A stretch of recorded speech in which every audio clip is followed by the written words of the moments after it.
Okay, I think we can start. Now, if you recall yesterday, we were talking about the charts and diagrams. So let me immediately go over the objectives again, and if you have any questions, we will be able to talk about those. Now, remember, there were 5 objectives of using charts and diagrams.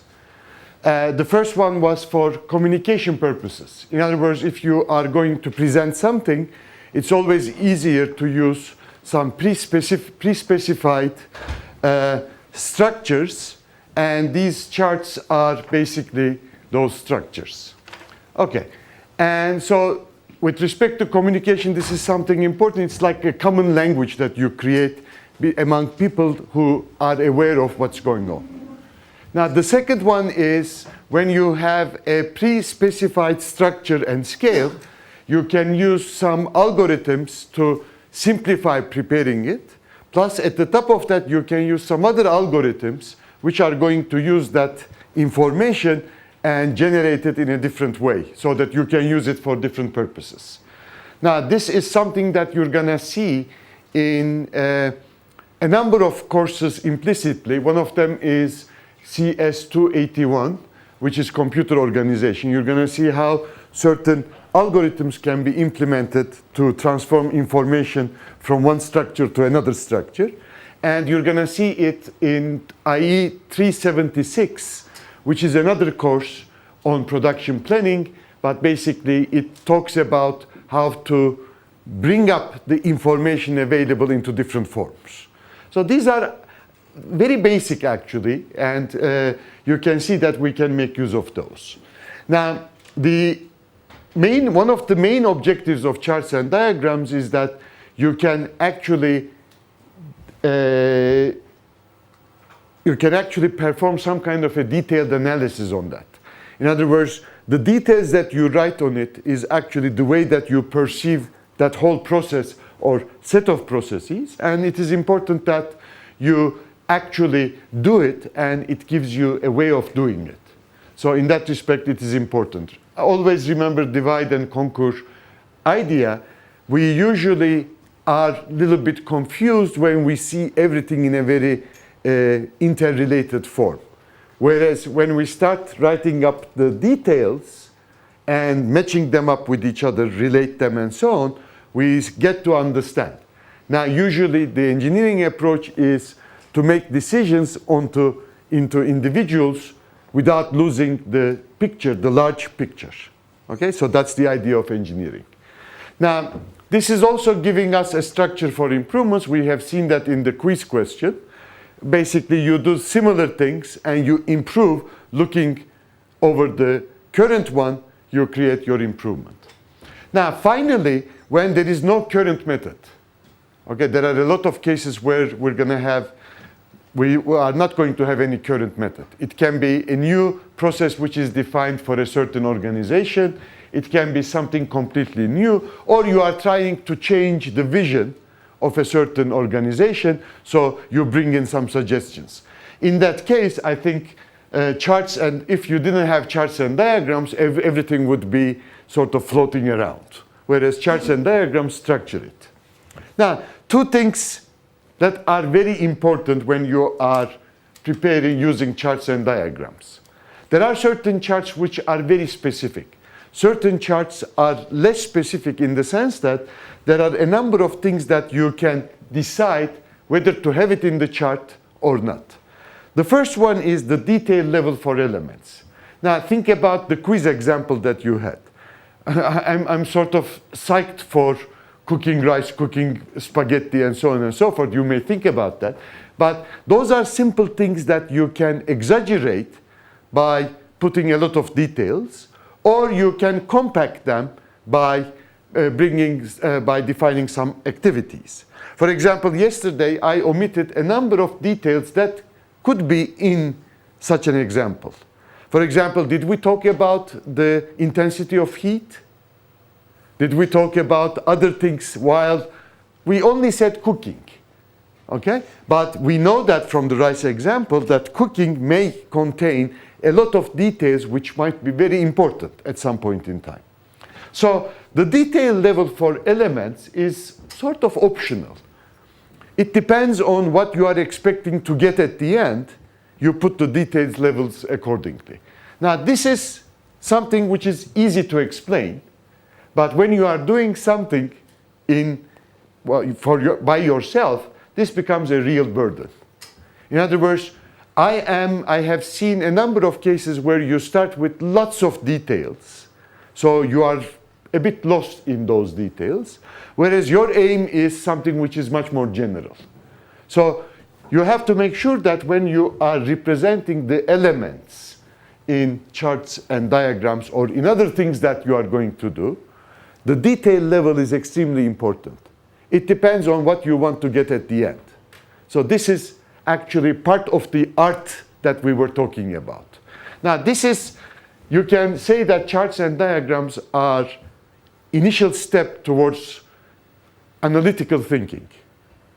Because unless you have some structures, it will be very difficult for you to build up analytics at the top of that. Okay?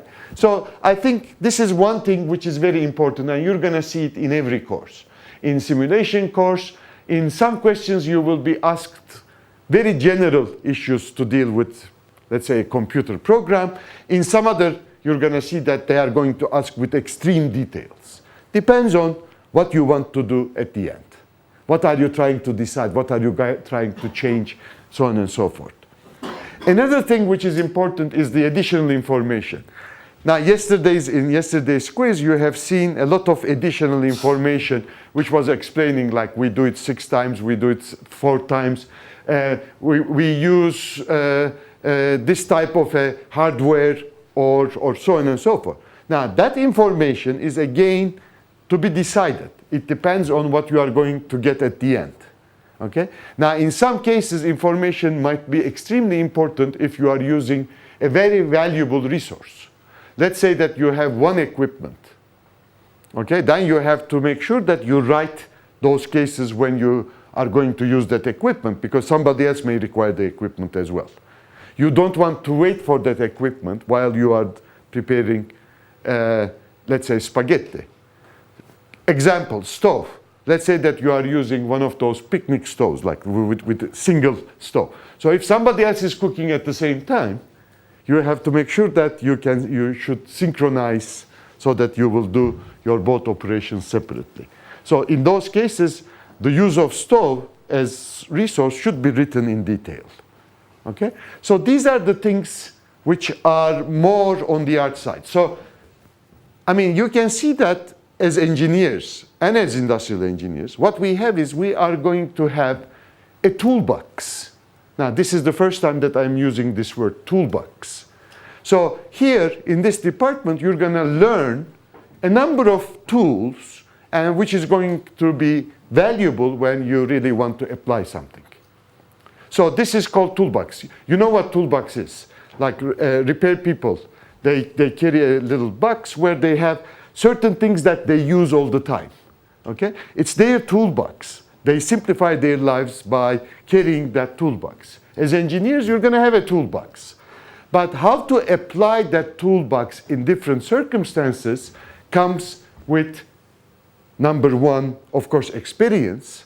Number two, understanding those tools. If you understand more of those tools, you will understand the limitations of those tools without actually starting and applying them.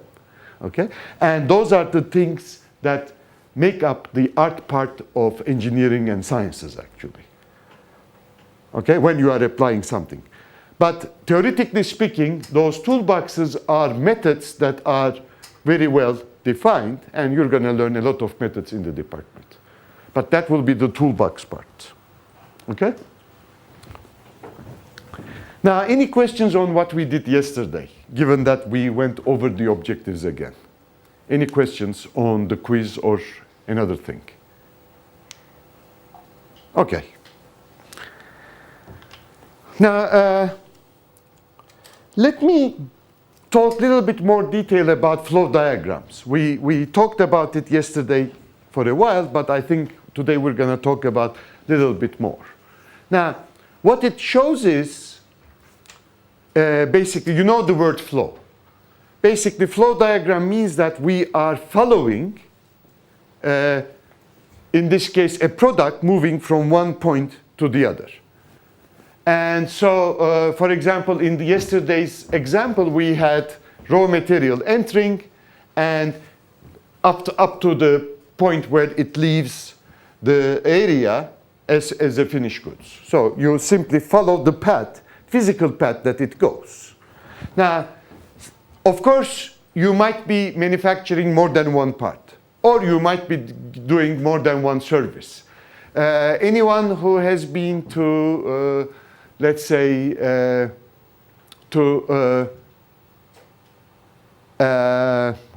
where do they give passports now? I mean, they are changing it all the time. But if you have been in a passport office, what they would do is when you enter, you would first apply to one of the booths. And then they will tell you to go to another one to take a picture. And then a third one to give signature. A fourth one to wait and pick everything up. Okay? So what you do is there is a certain way that you follow. On the other hand, if you have a special type of passport, there might be some other things that you do. Now, if you think each different type of passport as a different product, each of those products are going to have different routes, different flows in the same place. So if you want to show all the items, then you have to make sure that you have another picture for each of them. So you can see that this is not something which is very straightforward. Now, why are we doing this, for example? Well, we can see that if I can see all the flows together at some point in time, I will be able to understand the bottleneck. Now, a very good example is traffic. Okay? Let's say that we are following ego buses, the buses of the municipality, and let's say the private buses. So what they have is they have certain routes that they travel. Now, those routes are going to come together at some junctions. Some of the roads are going to be used in parallel. Now, if I see all of them together, I may have a better idea of the type of customers that I'm trying to carry with different buses. So flow diagram is going to help us visualize that. Okay, so this is the purpose of flow diagram.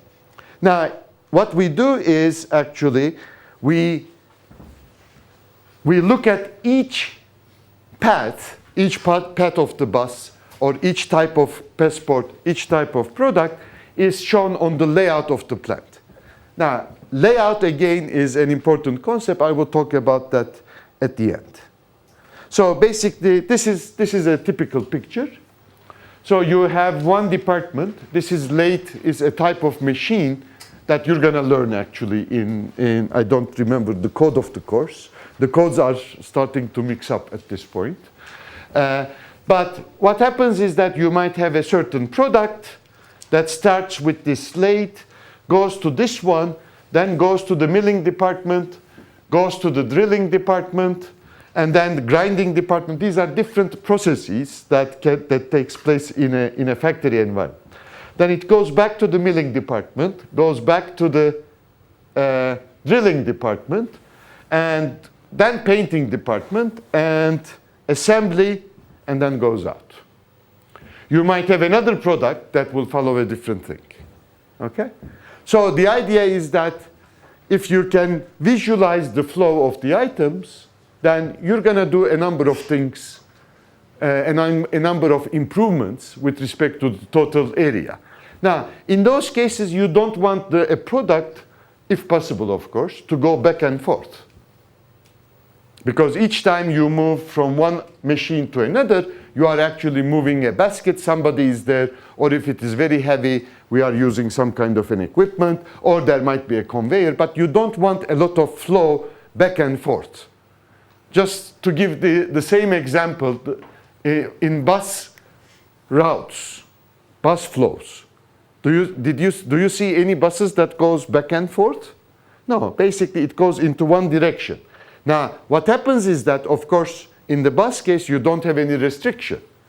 But in this case, there might be some physical requirement that will make you inevitable, that becomes inevitable, because then after this milling you have to go back to the late department. There might be some technological constraints. Okay? Similar constraints come up when there are some road constructions. Okay, sometimes you have to go back and revisit the certain stops that you go. Okay, but this is the purpose is again to make sure that you reduce the total distance which is traveled. Okay, questions? Okay. Now, there is no standard for flow diagrams. And this is a specific type, because what you do is you put a sign at the top of the layout. Now, the idea is there, but layouts might be different, the details in the layout might be different, and so on. So there is no standard. So, but basically, the idea is, the objective is, you try to find ways of reducing the overall distance. So if I go back, for example, you can see that we visit which department is more frequently visited, looking at these pictures. Let's say that each flow is identical. So each flow means that we are manufacturing, let's say, 1 million parts of this item. Okay? So which department do you think is most frequently visited? Assembly. Okay, assembly is always visited. Now, maybe if we move assembly to another location, okay, the total movement that we make is going to be less. Is it possible to have that? Now, assembly seems to be right over here. Now, let's look at the following. For example, do we have anything that goes to assembly but not to painting? Not in this case. Okay, so it means that these two are going to follow each other. Okay, but how about, how do they come to painting? We see that in one example, we come from the drilling department. In the other example, it comes from the grinding department. So actually, it seems that these two being close to the painting department and assembly seems to be logical. We didn't have the late department here. Okay? So that seems to be reasonable. You can see that these are, you can say a lot of things about it. But I can make things complicated. Let's say that each arrow is not necessarily equal. So you have 1 million of one item and 4 million of the other. Let's say that one of them is tires, and you are doing an automobile assembly. So for each automobile, you need 4 or 5 tires. So things become more complicated because these arrows may have some weight. Okay? Now, but distances again, you can do certain things. Now, these are the things which can, not easily, but after you learn, let's say easily, these are the things that you can convert to some mathematical symbols and mathematical terms as a function of the flow and the distances between departments that you place. And then you can set up a problem, a mathematical problem, which is going to play with the location of these departments. Okay? You can put some of the departments here, some of the departments there. For example, another thing that comes to my mind is we have this late, where is that? There is no coming back to the late department, but this milling machine, for example, seems to be more pivotal, more key, because you have it here. Now, why do we keep all the milling machines in the same department? If I change that, maybe, I will be able to move items more quickly. Now, a number of things can be said, but each of them can be written in a mathematical form, and of course there are millions of alternatives. You can see that there are millions of alternatives. You can ask, well, you can formulate the problem in a mathematical fashion. Those are the things that you're going to learn in, for example, 303, 202, 303, and other elective courses. Okay? So it is important that, first of all, you have an understanding of the problem. So flow diagram, in that sense, is going to give you the first understanding of the problem. Observing like this is not necessarily going to give you a lot of clues because you have to observe for a long time. Whereas if you have flow diagrams, it will be easier to do it using the diagram. Questions? Okay. So, of course, it costs money to travel distance. We want to reduce that. That's basically the idea. Okay. So, there is step-by-step procedure. Now, you can read those, of course. I will never ask you what are the steps of preparing a flow diagram. You will never have questions of that sort. I mean, trust me. I will never use questions that will rely on memorization of certain things. Usually what I would do is I would give these steps to you and maybe ask questions about one of the steps. Okay? A detailed question. Okay? So never memorize this. But the idea is that you have to understand the logic. So you have either an existing or a proposed scaled layout. Now, if you want to visualize everything correctly, you have to make sure that the diagram that you have, the layout that you have is scaled. In other words, the total distance on this side, total distance of different departments are correctly represented. Scaled means that you put and you measure and you put it in a measured way. So you don't simply draw it manually and do it. You have to make sure that it's scaled. Otherwise, what will happen? Otherwise, the value of the flow diagram is not going to be there because you will be misled by the scale problems. Now, the second one is from the route to be followed for each part, okay, you can draw these lines, but you have to make sure that you have a code, a color code, or another type of a code to differentiate between products, so on and so forth. And step 3 is basically if you are trying to determine something, then they will meet in a specific sequence at the assembly line. Now, you can detail the assembly line or not, that will be something else. But basically, these are the steps, and you're going to find actually more details in your readings. I don't think that it's worthwhile for me to go over this because this is more mechanical. Now, one question that you can see is as follows. If distance is very important for us, then assembly lines. Do you all know what an assembly line is? Okay. Assembly line is actually the way that we manufacture certain things. Now, if you have, let's consider an automobile production, okay? Or let's consider a service that you go and take in a certain bank. Now, what happens is that if everybody visits the same stages, okay, if every item visits the same stage. So it goes here, there is a certain operation that's done, then you go to the second one, you take some operation, then you go to the third one, another operation, and then you go to the fourth one, another operation, and then you go out. So regardless of who is coming in, what product is coming in, if you have the same sequence of operations performed, then basically this is called an assembly line. Meaning that if you are assembling something like an automobile and so on, it doesn't matter which type of automobile, you always do some radiator work here, you put the engine here, and so on and so forth. Now, what is the use of this assembly line? When we have assembly lines, we have distances minimized. Now, instead of having this, if I had one shop here, this is 1, this is 2, this is 3, this is 4, and we have 4 of them. If I had 1 here, 2 here, 3 here, and 4 here, what will happen? I will be traveling some meaningless distance. But by putting them adjacently physically, I'm traveling less. I can only do it if I am sure that everything is going out in the same way.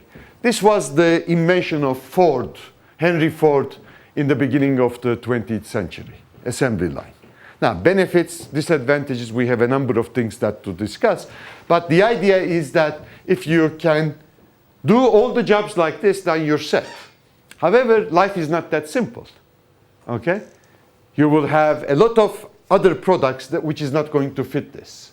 So you have to make sure that you only use assembly line when certain conditions are achieved. Okay. Now, that assembly line was the detail in the picture that we have seen. So I didn't show the detail there. Okay? But everything like this becomes important with the flow diagrams.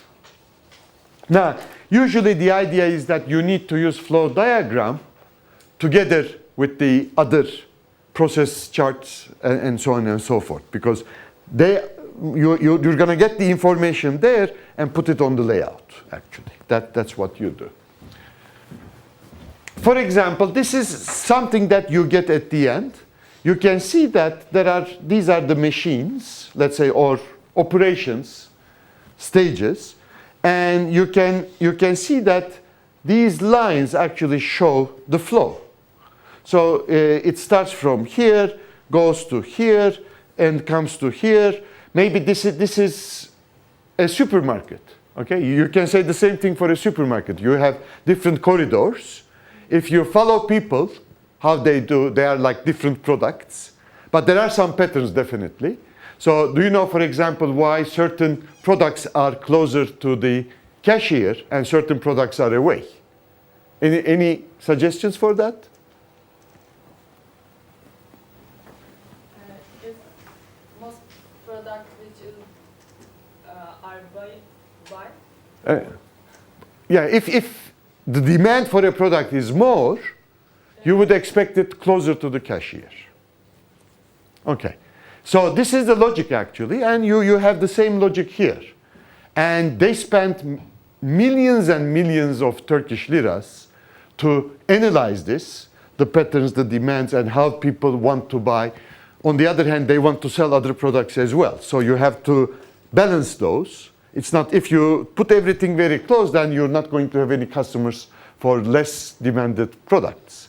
So they put it in a certain order, research. They have done millions of things for that. And then they come up with some kind of a layout.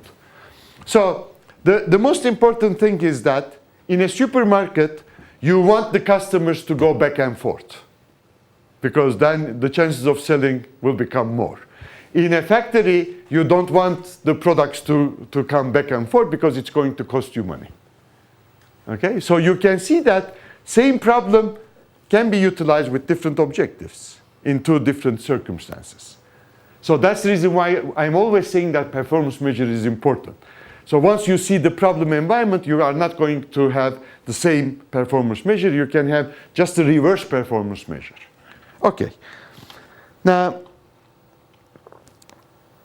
it is important that in flow diagrams, when you see cross-traffic means that you have a large flow from here to here, and then you have a large flow from here to here.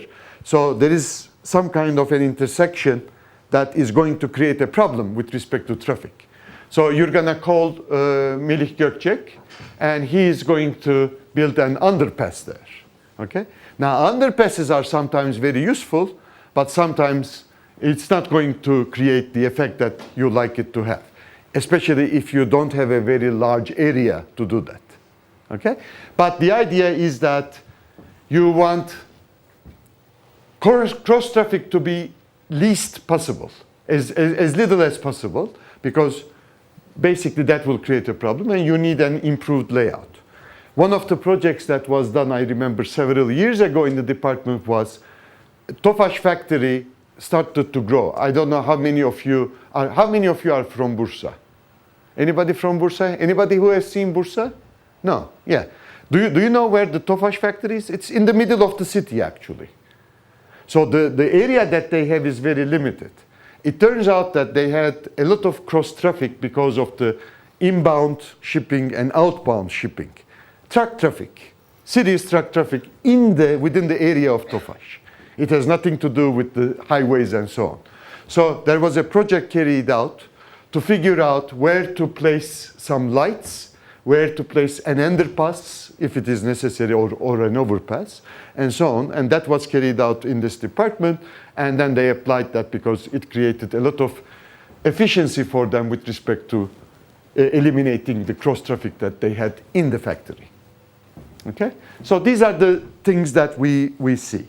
So an improved layout is going to have fewer intersection points. Backtracking means that we go here and then come back and then go again. That's called backtracking, and then you do it the same way. And you don't like that. Anybody who has observed waste collection, do you observe the trucks that comes to your district to collect the waste? Garbage collectors. Okay, now, did you ever notice that, like, they go in this direction and then they are very keen on not to go to the same place again? But of course, there are a lot of one-way routes. So sometimes, inevitably, they have to come back to in the same route, but then change the direction to collect the waste in the remaining parts. Now, one of the objectives of those trucks when they are figuring out how to go, where to go, is to minimize backtracking. Minimizing backtracking means that the distance traveled is going to be minimized. I remember taking place in a project like that almost 20 years ago in Istanbul, in Denizli, in Berlin, and so on and so forth. Like in 80s, I used to do things of that sort. Okay, so as an industrial engineer, well, I was also a professor, but as an industrial engineer. So this is the main idea. Now, for all of these, to make all of these possible, we need to make sure that we understand those charts. I think that's the bottom line that we shouldn't forget. So it is the first thing that you learned in order to structure certain ideas, processes, and so on, and those are charts. Okay. So you can see that there are a number of things that you can consider. You can measure distances on those charts. You can test improvement ideas. So what happens if I change this? Without changing in the actual system, you can do the trial in the graph. And of course, in real systems, you have the following trade-off. You might want to go a little bit longer distances, but minimize delay, because time is also important. Okay? And this is what's happening in the traffic as well, actually. You prefer to go from the longer route in the hope that it will take shorter time. Okay? But the cost is increasing, don't forget that. Okay. Now, let's come to the sort of, to wrap it up, and then I will give you a very interesting example to talk about. We will talk about that example. Now, there are two things that you should not forget. One of them is layout. Now, layout is the way in which different parts of something are arranged. So this is the dictionary definition of layout. Okay? So you have machines, you have departments, you can actually physically change their locations and see what's happening. That's a layout. Now, the layout of this classroom is in this fashion, but we could have the layout in a little bit different way as well. Okay? For example, why didn't we have it sideways? Do you think? Like we could have the blackboard here, and the classroom would be there. Why do you think wasn't the case? Well, think about it at least. Okay. And so this is basically layout.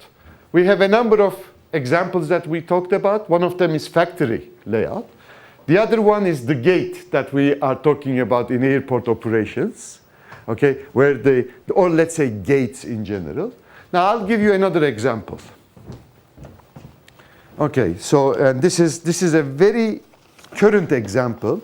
There has been a large number of projects that your friends are carrying in, let me see, okay, for different companies. And most of them are about the problem that I'm going to talk. And that's the warehouse. Now, what is a warehouse? Okay, that might be a word that you need to learn. Warehouse is a very large building where you stock items. Okay? Now, usually the owner of the warehouse is independent of the owner of the products that it stores. So it is like a huge place where you keep different items in stock. Now, why do we do this? because basically, in order to create some transportation efficiency, you carry certain items in bulk to warehouses, and from warehouses with trucks, you carry it to the demand points. Okay? So basically, this is factory, and we usually have a small number of warehouse. So let's say that this is warehouse 1, warehouse 2. So from factory, we carry items in bulk to the warehouse, but the warehouse actually in smaller quantities serve to satisfy the demand around this area. So for certain time period, you keep the items in the warehouse. Okay. So this is something that you're gonna do in a number of courses. It's called logistics, supply chain planning, so on and so forth. This would be one of the topics that you're gonna see. Okay, now let's say that, I'm sort of simplifying. We have a warehouse, so this is W/H is warehouse. And so we have a warehouse where we keep 3 items.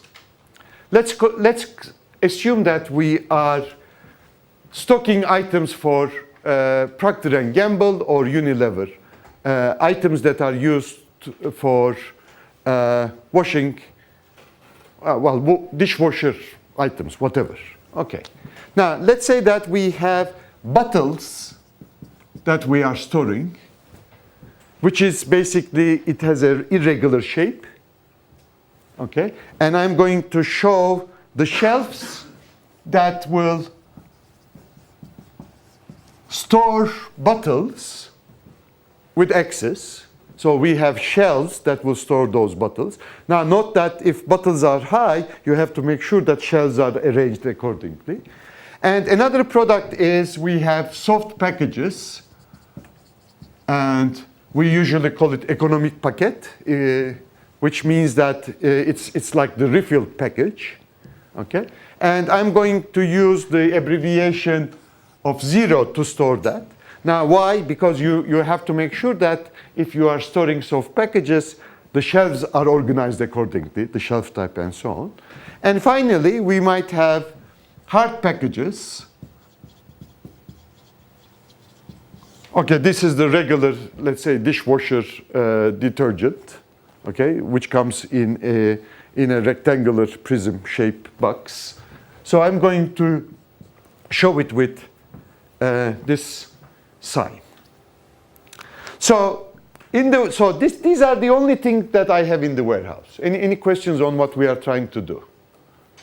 Okay. Now, okay, so let's say that this is the interior of the warehouse. And this is the place where we have input and output to the warehouse. So trucks come here, they unload, and whenever a truck is going to a certain destination, we load that truck from here, and it leaves from here. So you have a lot of corridors in the warehouse where you have these shelves. Okay, now let us say that the current situation is something like this. So we have X's here, and then we have circles here, and then we have rectangles here, and then we have more X's here. So let's say that we have only 4 corridors where we store these items. This is a certain layout of the shelves. Am I right? Okay. Now let's understand the logic of these. So it means that what was X? X was bottles. So when I receive bottles from the factory, I am either going to store it here or store it here. If I receive soft packages, I am going to store here. If I receive hard packages, I'm going to store here. Now, first of all, what can you say about the items? Is this a logical layout? Let's discuss that. Anybody who thinks that this might be incorrect? Yes? Maybe gates can be in the middle. Okay, you're suggesting that these gates might be in the middle, but usually you're going to have the road over here. Okay, so it might not be possible. So that's something that we're going to play with again, but let's assume that that part is within the boundaries that we define. Let's say that we can only play with what's going on inside. But that's a good point as well. Okay, any other suggestions? Or any other thought which is going to make this picture look a little bit funny? Yes? Maybe we can put bubbles near the gates because bubbles are more magnetic. They are heavier. Okay, so we started to have some attributes of the products which is affecting whether this is an efficient system or not. So attributes means that there are some particular issues related to products. For example, one attribute is weight, as you suggested. Now, let me simplify the problem. Let's say that the items that you put in a shelf has equal weight. You might have a number of soft packages together wrapped up, or a number of bottles wrapped up, and you carry all of them with some kind of an equipment. So let's say that they are equal. But that's a good point, because basically this is the way that we should think. Okay, so I made the problem even simpler. So everything that you put on the shelf is of equal weight. I eliminated that attribute, the effect of that attribute. Any other thing? Any other attributes that we should be concerned? Particular properties of the products? Yes? Time of what? To reach the bottles to pack it. Okay. Now, time is, so let's say time to storage and from the storage. Okay? Now, what is the determinant of time? Now, I assume that they are of equal weight. We are using some kind of an equipment to carry them. So this means that the distance that they travel is going to be an important thing to consider. It's not an attribute of the item, of course. But, for example, this is the closest one. We can see it physically. And this is the one that's far away. Okay. But time, on the other hand, I'm assuming that we have the same equipment that we use for all of them. So I'm eliminating that as well. But that's a good point. I mean, I'm not suggesting that it's not good, but I'm trying to create a simple problem, and you are making the problem more difficult, which is fine. Okay, any other things that we need to consider? Yes? Maybe we could think about the damage. For example, when we carry out the bottles, we should more carry. Okay. So, let's say safety and damage issues. That's attribute of the products, of course, if we have bottles and so on. But we are talking about plastic bottles. Everything is wrapped up in a very nice way, so you don't have any problem like that. Usually, if we're talking about industrial scope, those are carried. Those are already. People take care of those type of things when they are carrying, moving items from one place to another. Yes? We need to know which one is most transport. Okay, demand. Okay, now we're talking. Okay, now first of all, we have to understand demand of an item. That's an attribute of the item. So when I look at here, I have 2,000 shelves for X, 1,000 for round, and 1,000 for rectangle. Now, first of all, the shelves that I have should reflect the demand of the item. In other words, I'm assuming that I'm using this warehouse completely. So this means that the demand for these items, given that they are of equal weight, is going to be more than the others. So it means that if I am receiving 4 items at the same time, I randomly select 4 items that I receive. 2 of them will be X, 1 of them will be round, and 1 of them will be rectangle. Okay? So this is the item. Item demand is important. Now, why is it important? Well, I will be able to understand the item that flows in or flows out, because everything that is going to go in will go out at some point in time. Okay? So it means that I will try to put them, should I put them closer to the entrance or further away from the entrance? The ones that move fast. Closer, of course. So what is the mistake then? If this x is correct, this corridor is correct, and this corridor is not correct. If this corridor is correct, then this one is not correct. So it means that I can do some improvement here. That's simple. Yes? Can we put them in columns? Of course you can do that in columns, but then you will start to compute the distances.